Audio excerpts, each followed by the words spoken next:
பெரிய சந்தோஷம் என்னன்னா, நம்மளுடைய வெல்விஷர்ஸோ நம்மளுக்கு தெரிஞ்ச எல்லா நண்பர்களும் ஒன்றா ஒரே சமயத்தில் உட்காந்து பேசுறது, அது அவங்களுடைய வெல்ஃபேருக்காக பேசுறதுங்கிறது இன்னும் கூடுதல் சந்தோஷம். வெல்ஃபேருக்காகனா அவங்க செஞ்ச நல்ல விஷயங்களை பற்றி பேசுறது. அப்படி அந்த வகையில் நான் 2 நாளைக்கு முன்னாடி இந்த படம் பார்த்துட்டு உண்மையாகவே ரொம்ப பிரெத் டேக்கிங்காக இருந்தது. ஏன்னா எதனால பிரெத் டேக்கிங்காக இருந்ததுன்னா, இந்த படம் பேச வந்த சிம்பிளிசிட்டி, இந்த படத்துக்குள்ளே இருந்த இந்த சிம்பிளான எமோஷன்ஸ் எந்த அளவுக்கு பிரம்மாண்டமாக படமாக்கப்பட்டிருக்குங்கிறது.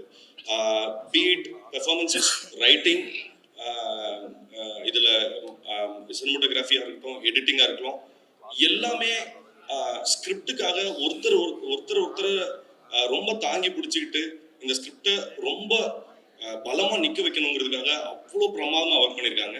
எல்லாருமே எனக்கு தெரிஞ்சவங்க, எனக்கு நண்பர்கள் சொல்றதுல பயங்கர சந்தோஷம்.